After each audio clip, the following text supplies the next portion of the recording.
Boa noite. Boa noite. O governo libera dinheiro para apressar a reforma da Previdência. Mas o apetite por verbas aumenta e acaba atrasando a votação na Câmara. Deputados do grupo de trabalho retiram do pacote anticrime a prisão de condenados em segunda instância. O governo anuncia que vai substituir o E-Social por um mecanismo mais simples para os empregadores. O número de famílias brasileiras endividadas cresce pelo 6º mês seguido. A temporada de queimadas obriga produtores rurais a trabalhar em horários alternativos em Mato Grosso. Sancionada a lei que endurece a punição para transporte pirata. A justiça americana proíbe o presidente Trump de bloquear seguidores em rede social. E a NASA seleciona o projeto de estudantes goianos para um concurso mundial. Veja agora no Jornal Nacional.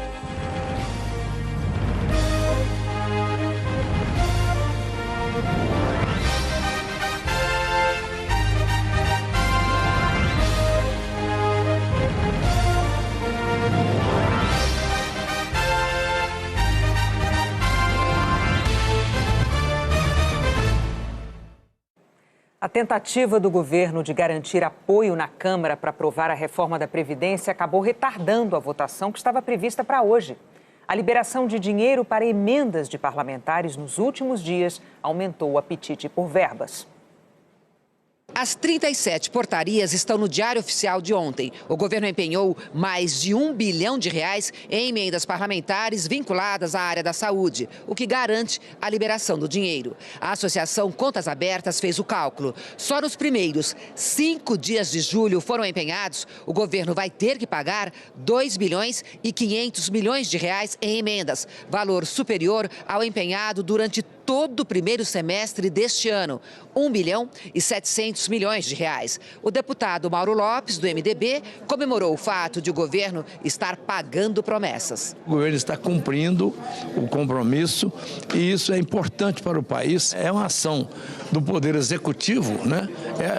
É uma coincidência, mas não é troca-troca, não. Reportagem do jornal O Globo de hoje mostrou que o presidente Jair Bolsonaro também está atendendo a reivindicações da bancada evangélica, flexibilizando obrigações de igrejas com a Receita Federal. A bancada tem 102 deputados. Em maio, o governo aumentou o piso de arrecadação para que igrejas informem suas movimentações financeiras diárias. Em junho, dispensou a obrigação de registro como pessoa jurídica de filiais de igrejas. As duas medidas eram demandas da bancada evangélica, mas o deputado Sóstenes Cavalcante, do Democratas, um dos líderes da frente evangélica, disse que não há relação com a reforma da Previdência. Não tem nada a ver, não é o momento, não estamos fazendo troca-troca. Tenho convicção que a ampla maioria da bancada evangélica, da frente evangélica, votará orientada pelos seus partidos favoravelmente à reforma da Previdência, porque ela é necessária e é justa. Ao sair de um evento no Hospital da Criança, em Brasília, o presidente Jair Bolsonaro disse que não está praticando a velha política, que já havia previsão orçamentária para as emendas do setor de saúde. Tudo que é liberar está no orçamento. Então eu gostaria de liberar tudo que está no orçamento. E quando acontece uma situação como essa, é normal, no meu entender. Nada foi inventado, não tem mala, não tem conversa escondidinha em lugar nenhum, é tudo à luz da legislação.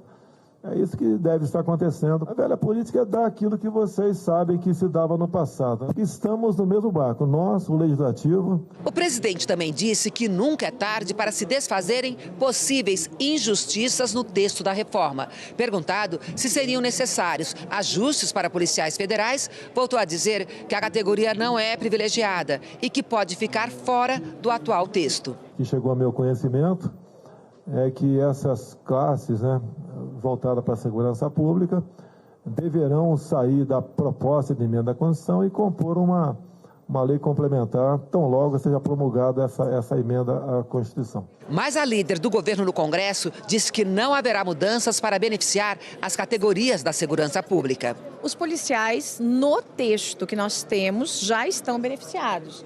eles vão se aposentar 10 anos antes de qualquer cidadão e vão ter a integralidade. A única categoria que mantém integralidade são os policiais federais, agentes penitenciários e outros agentes federais. Então, no caso dos policiais federais, já há aí essa concessão de benefícios para eles. A líder confirmou também que o governo concorda em fazer algumas modificações no relatório da reforma para atender pedidos da bancada feminina e, assim, tentar garantir os 308 votos necessários para aprovar a proposta. Se a mudança for aprovada, as mulheres trabalhadoras na iniciativa privada passariam a ter direito a 60% do valor do benefício aos 15 anos de contribuição e não 20 anos, como foi aprovado na comissão especial. E a cada ano a mais na ativa seria possível receber mais 2%. O governo pode ainda alterar as regras da pensão por morte. O relatório aprovado na comissão mantém um texto que garante um benefício de um salário mínimo quando esse for o único benefício da família. A sessão, que deve marcar o início da discussão da reforma, começou por volta das 5 da tarde, mas sem aquele clima de ontem de se votar o texto base hoje e os destaques amanhã. O principal motivo, partidos, incluindo os do Centrão, disseram que a liberação de emendas feita até agora não foi suficiente. As mudanças para a bancada feminina também não agradaram a todos. E há restrições ao destaque do Partido Novo, que quer reincluir estados e municípios na reforma. Agora são 8h36 da noite em Brasília. A Giovana Teles está acompanhando o andamento dessa sessão. Vamos ver a situação agora. Boa noite, Giovana. Boa noite, Bonner. Olha, nem começou ainda o debate sobre a proposta de reforma da Previdência. E essas reuniões para tentar fazer os últimos ajustes e viabilizar a votação ainda esta noite, entrou agora pela noite. O presidente da Câmara, Rodrigo Maia, voltou há pouco aqui para a Câmara, estava numa reunião com alguns líderes partidários na residência oficial da presidência da Câmara. Alguns líderes com quem a gente conversou acham que tem uma expectativa de que seja o seguinte: vão vencer toda a obstrução que a oposição vai fazer e eles contam com umas 4 horas para isso. Depois disso, na sequência, alguns líderes acreditam que vai dar para votar pelo menos o texto principal da reforma. Outros são mais cautelosos, acham que é melhor esperar. 3 ministros, que também são deputados, foram exonerados para votar a reforma da Previdência. Onyx Lorenzoni, da Casa Civil, Tereza Cristina, da Agricultura e Marcelo Álvaro Antônio, do Turismo.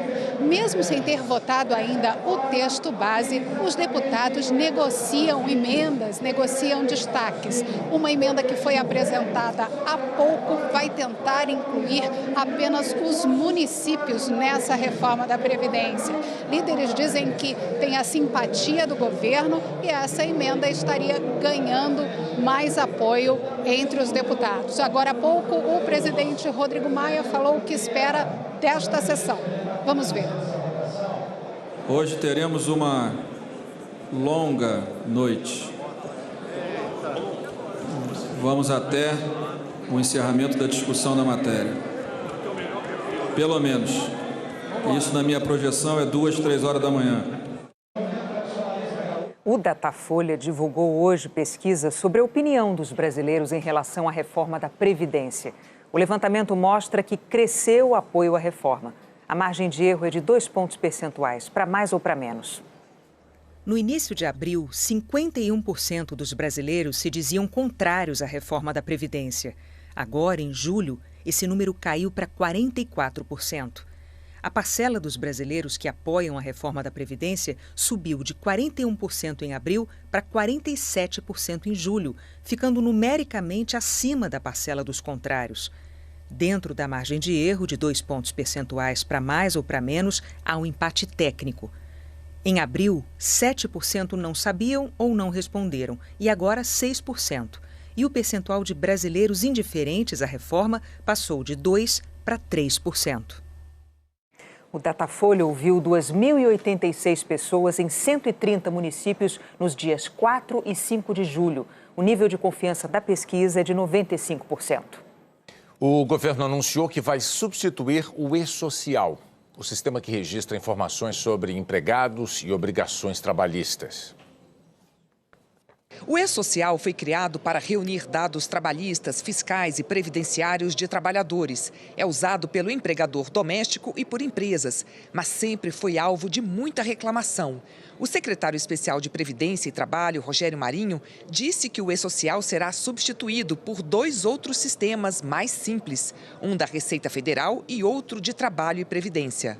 Nós estamos respeitando o investimento que essas empresas fizeram, tanto em recursos humanos, treinamento e financeiros, de tal forma que todo esse acervo vai ser respeitado, tá, nessa migração para o novo E-Social que vai passar a vigir a partir de janeiro. Nós teremos um modelo para as grandes empresas e médias empresas e teremos um modelo mais simplificado ainda para micro e pequenas empresas. O pedido do governo foi incluído na medida provisória da liberdade econômica que está sendo discutida em uma comissão mista aqui no Congresso Nacional. O relatório também traz uma outra sugestão do governo, a nova carteira de trabalho digital, que vai substituir a de papel a partir de setembro em todo o país. O relator preservou boa parte da medida provisória editada pelo presidente Bolsonaro em abril. Entre as medidas que já estão em vigor, não é mais preciso alvará para quem exercer atividades de baixo risco para sustento próprio ou da família, como, por exemplo, costureiras e sapateiros. Ao requisitar documentos ou licenças para iniciar a atividade, o cidadão tem um prazo para a resposta do órgão responsável. Caso não haja resposta dentro do prazo, o pedido está automaticamente aprovado. E acrescentou uma novidade. A primeira visita do fiscal de órgão público sempre será educativa, salvo risco eminente. As punições só acontecerão na segunda visita. Você diminui a burocracia e diminui também a judicialização de qualquer demanda dentro do setor empresarial. E é por isso que nós estamos concentrados em criar um ambiente político legislativo para que esta medida possa realmente ser aprovada e se transforme em lei já no mês de setembro. Em junho, o número de famílias brasileiras endividadas cresceu pelo 6º mês seguido, segundo a Confederação Nacional do Comércio. A loja de material de construção na zona norte do Rio é um pequeno retrato do Brasil. O dono do negócio e boa parte dos funcionários e clientes precisam pagar dívidas todo mês. É o carnê da loja, a prestação do carro, da casa própria. Atrapalha até na parte psicológica, né, da gente, né? E atrapalha até no orçamento em casa também, né? É empréstimo em banco e cartão de crédito. É, por aí, isso aí. Eu precisei, né? Peguei. E tá precisando mais ainda. Crédito consignado, é isso? É. Segundo o levantamento da Confederação Nacional do Comércio, o total de famílias endividadas aumentou pelo 6º mês consecutivo. O percentual em junho chegou a 64%. O maior nível desde julho de 2013. É um aumento significativo comparado a junho do ano passado, quando menos de 59% das famílias estavam endividadas. A situação do Marivaldo é parecida à de muitos brasileiros. Nos últimos 4 anos, o faturamento da loja dele caiu pela metade. No meio do caminho ainda teve o divórcio, que complicou de vez as contas da casa. E nem mesmo cortando várias despesas, ele conseguiu evitar o endividamento. Esse ano eu não fui no cinema, eu não fui no teatro, eu não saí para lugar nenhum. Roupa a gente não comprou, comer fora nem pensar. Assim, a gente praticamente está de casa para o trabalho. Há um ano, o comerciante entrou no cheque especial. O Marivaldo faz de tudo para fugir dos juros mais altos do cartão de crédito. Você começa a calcular, parcela o cartão de crédito? Não, isso está fora de cogitação, é um absurdo. Um regime de austeridade. Tá, a gente entra no regime de austeridade, mas às vezes ele não é suficiente para você resolver isso. Mas pior do que ter dívida é não conseguir pagar. Como a taxa de juros para pessoa física é a menor desde 2015, alguns brasileiros começam a respirar melhor. Segundo esta economista, o percentual de famílias com contas e dívidas em atraso apresentou em junho a primeira queda do ano, reduzindo a inadimplência. As famílias se endividaram mais, mas não comprometeram muito mais a sua renda com as dívidas e conseguiram pagar essas parcelas sem ficar na inadimplência. O presidente Bolsonaro sancionou hoje a lei aprovada pelo Congresso que endurece a punição contra motoristas que fazem transporte pirata.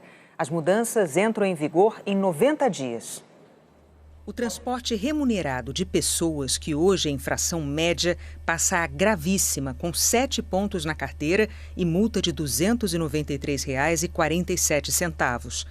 O transporte escolar irregular, que hoje é infração grave, também passa para gravíssima, com 7 pontos na carteira. Mas nesse caso, a multa é multiplicada por 5 e passa para R$ 1.467,35. Deixa eu fazer uma correção. Agora há pouco, na reportagem sobre o E-Social, a arte que ilustrou a reportagem na sua tela mostrou uma palavra errada. Era risco iminente, com a letra I, que estava escrito risco eminente, erroneamente. A gente pede desculpas por esse erro. O grupo de trabalho que analisa o pacote anticrime na Câmara retirou do projeto a prisão de condenados após segunda instância. O grupo de trabalho da Câmara analisa o pacote anticrime com propostas apresentadas pelo ministro da Justiça, Sérgio Moro, e pelo ministro do Supremo Tribunal Federal, Alexandre de Moraes. Hoje, o grupo começou a análise do parecer do relator, deputado Capitão Augusto, do PL. O primeiro tema votado foi a prisão após condenação em segunda instância, proposta que está no pacote de Moro. O deputado Lafayette de Andrada, do PRB, defendeu a retirada do texto desse ponto. Não faz parte do escopo, não faz parte do nosso campo de atuação tratar da prisão em segunda instância. É matéria constitucional. Além disso, é importante a gente esclarecer e dizer que já existe uma PEC tramitando na casa com esse tema. O relator defendeu a manutenção do projeto da prisão após a condenação em segunda instância. Nós não estamos falando de uma questão política. Nós estamos falando de uma questão de segurança pública. Essa comissão foi criada justamente para corresponder ao anseio da sociedade, que é o combate às facções criminosas, combate aos crimes hediondos e combate à corrupção.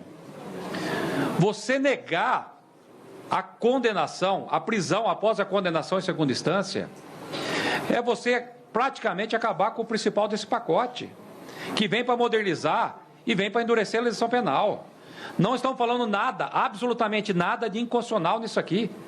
Muito pelo contrário, nós estamos positivando o que o Supremo Tribunal Federal já determinou, que é a manutenção da prisão após a condenação em segunda instância. Mas o grupo retirou esse ponto. Foi uma decisão apertada, 7-6. Votaram pela retirada do texto da prisão após condenação em segunda instância os deputados Fábio Trade, do PSD, Lafayette de Andrada, do PRB, Marcelo Freixo, do PSOL, Margarete Coelho, do PP, Orlando Silva, do PCdoB, Paulo Abiakel, do PSTB e Paulo Teixeira, do PT. Votaram para manter a prisão após condenação em segunda instância o relator Capitão Augusto, do PL, e os deputados Coronel Crisóstomo e Carla Zambelli, do PSL, João Campos, do PRB, Subtenente Gonzaga, do PDT e Adriana Ventura, do Novo. Os deputados Hildo Rocha, do MDB, Luiz Antônio, que está sem partido, e Santini, do PTB, não votaram. Estavam fora no momento da decisão. O grupo de trabalho foi criado pelo presidente da Câmara, Rodrigo Maia, em março, para analisar o tema antes que tramitasse em comissões. A decisão do grupo não é definitiva. A prisão em segunda instância pode ser reincluída em outra fase de análise, em comissões como a de Constituição e Justiça, por exemplo, ou em plenário. O clima de resistência a manter no projeto a prisão após condenação em segunda instância existia desde março. O próprio relator já tinha admitido ao Jornal Nacional que esse ponto poderia ser retirado para que outros assuntos fossem aprovados no pacote anticrime. A prisão após condenação em segunda instância continua válida, como já decidido pelo Supremo Tribunal Federal. A Lava Jato prendeu hoje no Rio um operador de Dario Messer, conhecido como o Doleiro dos Doleiros. Os filhos de Messer fizeram delação e se comprometeram a devolver 370 milhões de reais. Quando a força-tarefa da Lava Jato chegou, não tinha porteiro. O homem procurado é que abriu o portão para os policiais. A polícia prendeu Mário Liebman em casa, em Ipanema, na zona sul do Rio. Mas o filho dele, Rafael Liebman, não foi encontrado. O Ministério Público Federal investiga pai e filho porque eles seriam operadores de Dario Messer, conhecido como o Doleiro dos Doleiros, e que está foragido da justiça. Messer controlava uma espécie de banco clandestino de dólares e tinha mais de 400 clientes. Os procuradores relatam que Mário e Rafael recebiam dinheiro vivo de Messer em 2 empresas que mantinham neste shopping, em Copacabana. Quase 32 milhões de reais entre 2011 e 2016. Uma parte eles gastaram para reformar o triplex do próprio doleiro, no Leblon.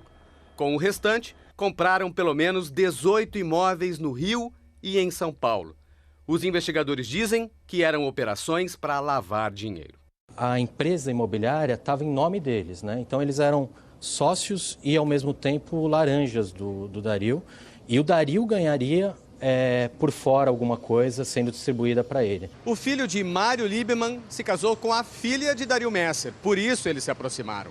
Mas os negócios ilegais feitos em família também acabaram sendo desfeitos em família. 3 filhos de Dario Messer fizeram delação premiada e contaram os esquemas do pai, inclusive a filha que era casada com Rafael Lieberman. Depois de se separar, ela revelou detalhes das operações que envolviam o ex-marido e o ex-sogro. Dan Messer, o filho caçula de Dario Messer, de 27 anos, admitiu ter 82 milhões de dólares no exterior. Na delação homologada pelo juiz Marcelo Bretas, a família de Dario Messer concordou em devolver o equivalente a 370 milhões de reais, incluindo imóveis, joias e obras de arte. 240 milhões já estão à disposição da Justiça para serem devolvidos aos cofres públicos.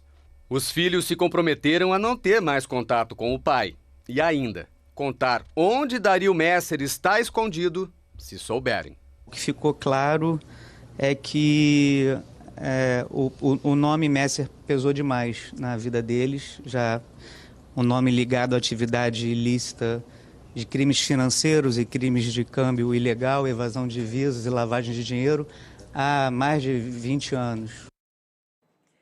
A advogada que defende Mário Lieberman disse que não teve acesso à íntegra do processo, mas que está estudando o caso para demonstrar a real versão dos fatos.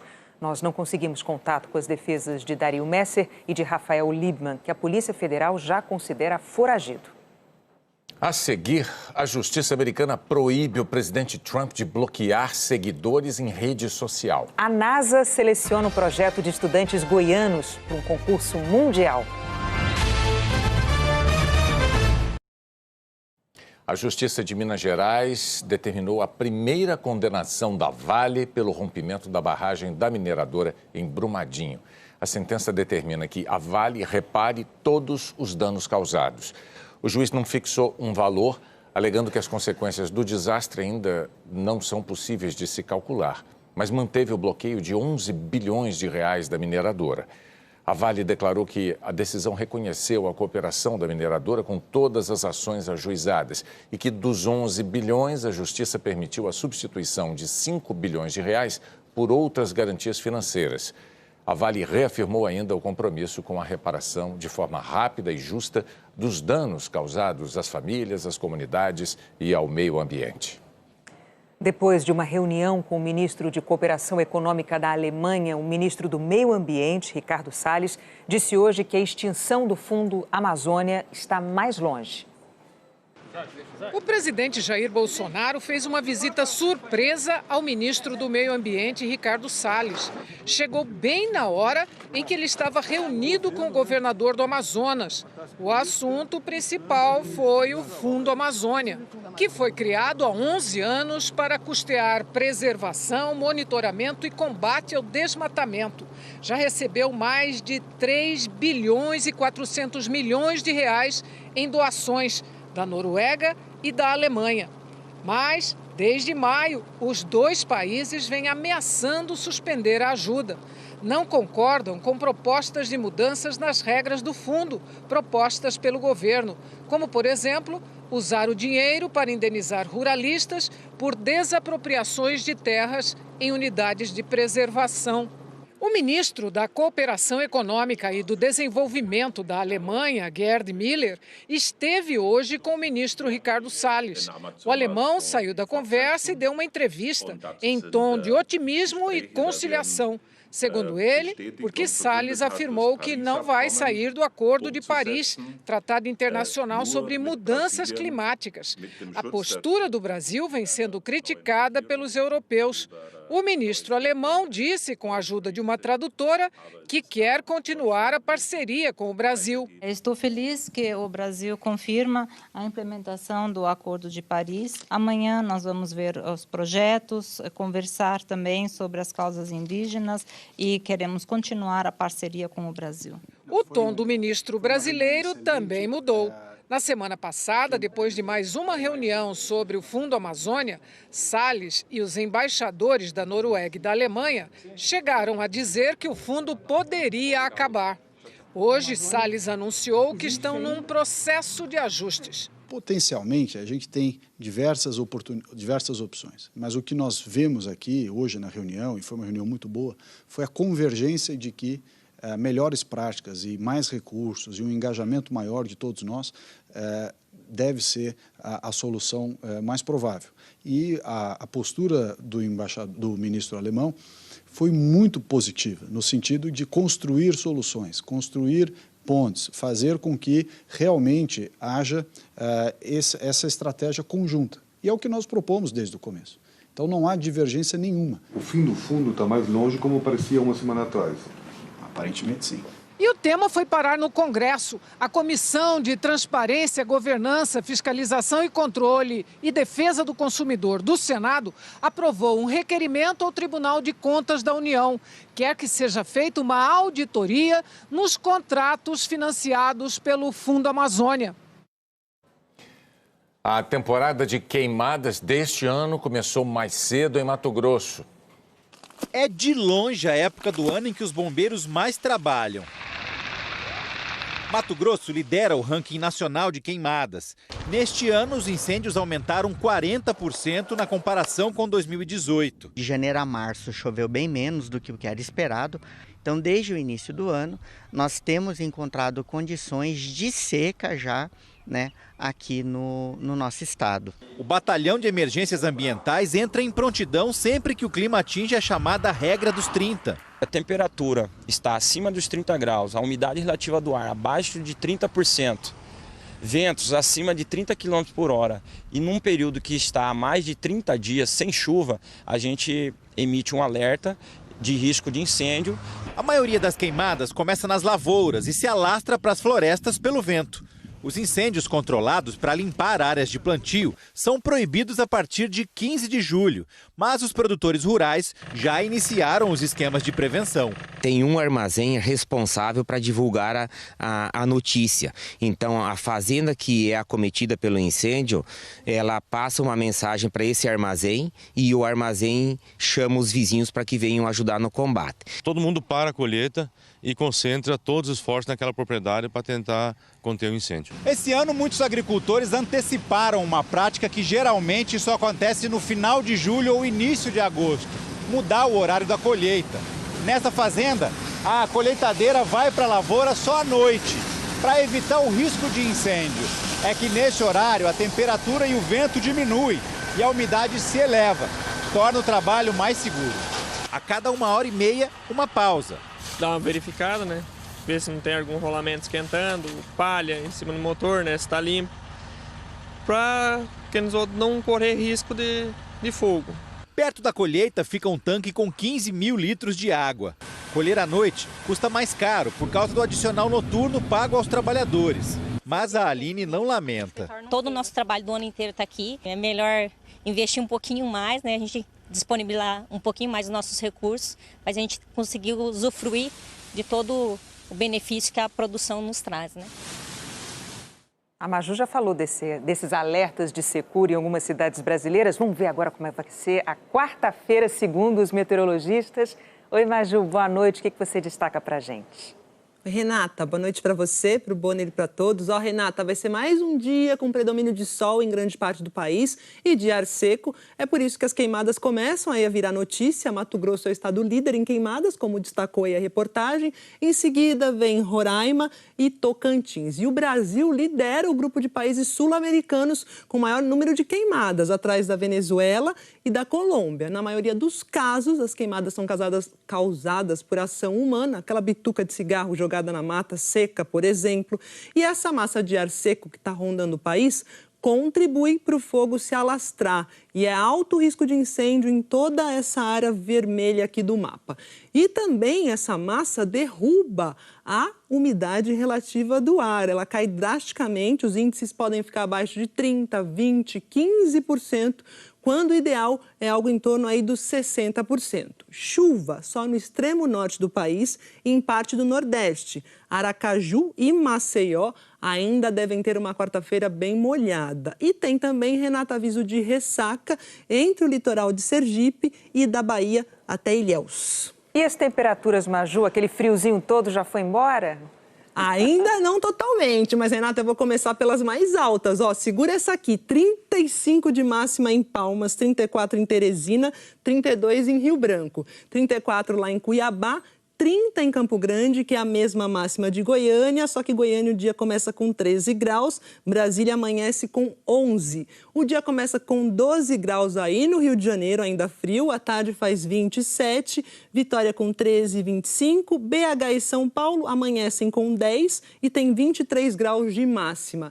14 de mínima e 24 de máxima lá em Floripa, 9 pela manhã e 23 à tarde em Porto Alegre, 6 de mínima e 22 de máxima em Curitiba. E ainda pode gear em algumas cidades, como lá em Maria da Fé, Minas Gerais, com 3 graus de manhã, São José dos Ausentes com 2 e Urupema com 1 grau. E esse friozão intenso que rolou aí nos últimos dias não deve se repetir. Vai fazer frio, mas não tão intenso. Na média, as temperaturas neste inverno devem ficar mais altas do que o normal, pois é um ano de El Niño fraco. E foi justamente por ele ser fraco que a massa de ar polar potente conseguiu avançar e derrubar as temperaturas, como explicou a meteorologista Patrícia Madeira. Mas esse frio congelante não deve ocorrer novamente esse ano. E por falar em friozão, a gente termina aqui com um túnel do tempo, trazendo imagens dos frios históricos do Brasil. Aqui a gente tem imagem da primeira geada negra que destruiu lavoura de café em 1975 no Paraná. Aí no inverno de 88 nevou na divisa do Rio e Minas, no Parque Nacional do Itatiaia. E em 2013 a neve tomou conta de 87 municípios da região sul. Então já teve frio bem pior aqui pelo país, viu, Renata? Já pensou nevar Itatiaia? Obrigada, Maju. Até amanhã. Até amanhã. Um invento de estudantes de Goiás vai concorrer a um prêmio da NASA, a Agência Espacial Americana. Tão comum no prato dos brasileiros, a pimenta aqui é preparada para resolver um problema dos astronautas. Um dos efeitos da gravidade reduzida é a perda de sensibilidade do nariz. Eles mastigam e não conseguem sentir o gosto de nada. Eles estão comendo praticamente um plástico. Os alunos estudaram os poderes desse condimento, que é capaz de desbloquear as células do nariz e da boca dos astronautas. Fazendo com que o odor do alimento seja perceptível novamente para as células e assim a gente vai conseguir sentir novamente o sabor do alimento. E para isso tem que ser ardida. A pimenta escolhida foi a bode. A gente fez algumas pesquisas e constatou que essa aqui é uma das pimentas aqui com a sensibilidade maior e com ardor maior também. Como no espaço as soluções precisam ser simples, a saída foi incluir a pimenta no chiclete. A quantidade de pimenta é bem pequena, tem menos de 1 grama em cada uma destas embalagens. É uma pitadinha mesmo. O astronauta precisa mascar o chiclete por 10 minutos e o efeito dura cerca de 2 horas.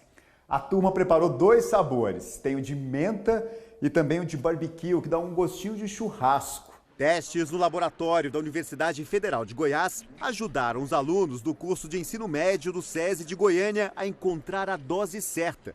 O novo produto vai ser apresentado num torneio na Universidade da NASA, nos Estados Unidos. O conceito desenvolvido pelos estudantes de Goiás é lixo zero. A embalagem é reciclável e a goma de mascar, neste caso, é comestível. Já tem gente apostando que os astronautas vão gostar da novidade. vai ficar muito feliz, porque ele vai poder sentir o gosto real do alimento. E o chiclete também, ele é muito saboroso. A justiça americana proibiu o presidente Donald Trump de bloquear seguidores em rede social.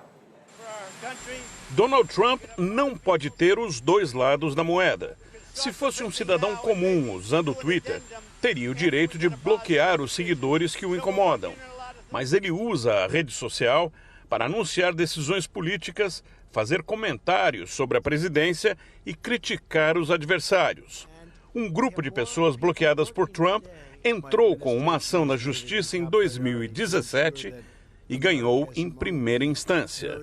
Hoje, um tribunal federal de segunda instância negou o recurso da defesa e entendeu que Trump usa a plataforma como um foro público. Por isso mesmo, ele não pode banir seguidores só porque não gosta das opiniões deles. O painel de 3 juízes afirmou que impedir que as pessoas comentem o que o presidente publica vai contra o direito de liberdade de expressão defendido pela Constituição americana. O Departamento de Justiça disse que está decepcionado com a sentença. A Casa Branca pode recorrer e tentar levar o caso até a Suprema Corte. Donald Trump tem quase 62 milhões de seguidores e pode ver um número maior de comentários contrários a partir dessa decisão. Um dos juízes escreveu: a liberdade de expressão significa que a melhor resposta para uma crítica é mais diálogo e não menos. Aqui no Brasil, uma postagem na internet levou a Polícia Federal a prender um traficante procurado pela Interpol. Ronald Holland foi encontrado porque a mulher dele marcou numa rede social o restaurante de São Paulo em que o casal estava almoçando. Desde fevereiro, ele era foragido da Justiça por lavagem de dinheiro e ligações com o tráfico de drogas da Colômbia e do México. A seguir, as quartas de final da Copa do Brasil. E o feriado que só os paulistas celebram.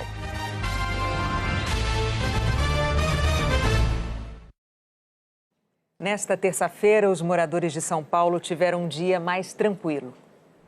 Dia de folga, de passear no parque. Mas logo ali no Ibirapuera, o desfile militar lembra o motivo do feriado.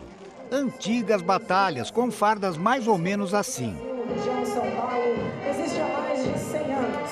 A Revolução Constitucionalista de 1932 combateu o governo de Getúlio Vargas, que tinha tomado o poder 2 anos antes e implantado uma ditadura no Brasil. O país estava sem Constituição, sem Congresso, sem assembleias e sem câmaras municipais, desde a Revolução de 30.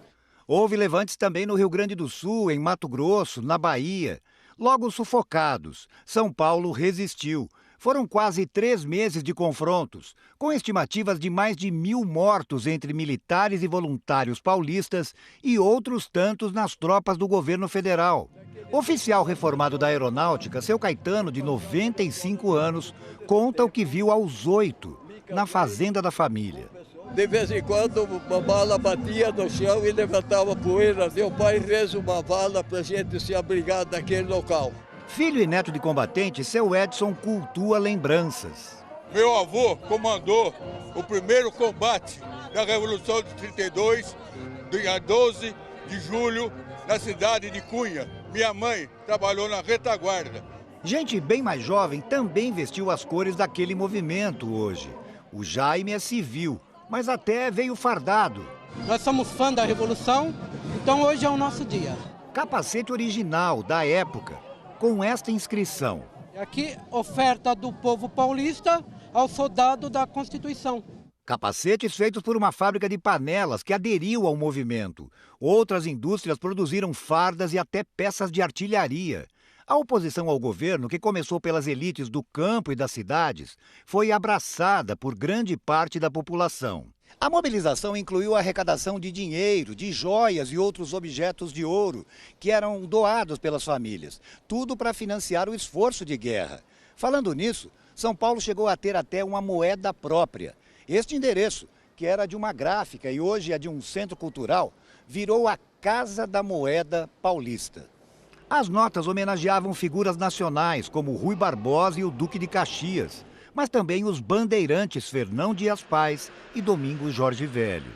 E tudo feito às pressas. Da solicitação feita pelo governo até a entrega das notas, em 5 dias as notas foram preparadas, que a gente pode considerar em tempo recorde. Circularam pouco tempo. Os paulistas se renderam no início de outubro. 87 anos depois, a luta pela democracia é motivo de orgulho. A derrota militar deixou um legado. O Getúlio Vargas acabou reconhecendo que a luta era válida e aceitou convocar uma constituinte, e foi feita em 1934 com grandes avanços, inclusive pela primeira vez com voto feminino. Então era uma constituição avançada na época, inclusive. Começam amanhã as quartas de final da Copa do Brasil e os clubes têm novidades depois de um mês de preparação. Milhões de torcedores vão rever seus clubes do coração amanhã. Depois de um mês de paralisação para a Copa América, é hora das quartas de final da Copa do Brasil. O atacante Everton Cebolinha do Grêmio está pronto para encarar o Bahia. Eu tenho que estar focado totalmente aqui, porque eu sou jogador do Grêmio e pretendo ajudar, né? Os fãs do peruano Guerreiro foram recepcioná-lo no aeroporto em Porto Alegre. O atacante do Inter deve ser titular contra o Palmeiras. O clube paulista defende uma invencibilidade de 15 jogos. Existe essa ansiedade, sim. Nós, jogadores, gostamos de jogar, né? Treinar é bom, mas jogar é melhor. Para a torcida do Flamengo, a noite de amanhã vai ter as estreias do lateral direito Rafinha e do técnico português Jorge Jesus. O Jorge falou com a gente que a gente tem que ter bastante intensidade na hora da marcação e todos vão poder ver que a gente vai estar correndo um pouco mais, né? O Flamengo enfrenta o Atlético Paranaense, que realizou até agora a maior venda desta janela entre os clubes brasileiros. O lateral esquerdo Renan Lodge foi vendido por mais de 80 milhões de reais para o Atlético de Madrid da Espanha. O duelo de maior rivalidade envolve duas camisas mineiras. De um lado, o Atlético, do outro, o Cruzeiro. O primeiro jogo será na quinta-feira. Um duelo com clima de revanche na Copa do Brasil. Eles fizeram a final em 2014 e o Galo foi campeão. O Cruzeiro é o atual bicampeão do torneio. O Atlético confia no trabalho de Rodrigo Santana. Interino até a pausa para a Copa América, ele foi efetivado. Tem que ter muita cautela, né? Bolar a melhor estratégia para o Mineirão, né? Para poder decidir diante do nosso torcedor. O Cruzeiro, em crise financeira, não vence há 9 jogos. O Grêmio, com o apoio do seu torcedor, sempre vai ser forte dentro de casa, mas o Bahia está preparado para se mostrar grande também e competente diante do Grêmio. Tratando-se aí de Atlético, de clássico, acho que qualquer vantagem que a gente levar para o Independência é importantíssimo. O torcedor não vê a hora do reencontro, que seja com emoção e vitória. Nós vamos voltar agora ao plenário da Câmara. Os deputados começaram a discutir o texto da reforma da Previdência. Giovana Teles. Olha, Renata, às 10:50 foi aberta a sessão que tem como único item da pauta a reforma da Previdência. Até há pouco, 395 deputados tinham registrado presença aqui no plenário. Ao longo do dia, o presidente da Casa, Rodrigo Maia, fez várias reuniões, algumas para tentar reduzir insatisfações de partidos como o PP e o PL. O governo empenhou mais de R$1 bilhão em emendas parlamentares para a área de saúde. Empenho é promessa de pagamento. Esses partidos querem logo a liberação dos recursos que vão para os municípios. O mais provável de ocorrer nesta sessão é vencer a obstrução que os oposicionistas vão fazer. Os partidos de oposição são contra a reforma da Previdência, querem prolongar a sessão o máximo que conseguirem, usando artigos do regimento da Câmara. Isso pode levar horas e vencer também os debates sobre a reforma da Previdência. A votação do texto principal pode ficar, então, para uma sessão amanhã. E depois ainda tem a votação de destaques e emendas, que são tentativas de alterar pontos específicos do texto. Como é uma proposta de emenda à Constituição, são necessárias 2 votações, 2 turnos. O ministro Onyx Lorenzoni, que reassumiu o mandato para votar a reforma da Previdência, disse agora à noite que a expectativa do governo é que essas 2 votações ocorram esta semana. Renata, Bonner. Obrigada, Giovana. Bom, enquanto isso está acontecendo na Câmara, né, nós temos uma notícia que chega agora do Senado. O Senado determinou 3 dias de luto oficial no Congresso Nacional a partir de amanhã pela morte do cantor e compositor João Gilberto. A proposta do senador pelo Amapá, Randolfo Rodrigues, da Rede, foi aprovada em plenário. O criador da Bossa Nova morreu em casa no sábado, no Rio de Janeiro. O Jornal da Globo é depois de Carcereiros. Boa noite. Boa noite para você e até amanhã.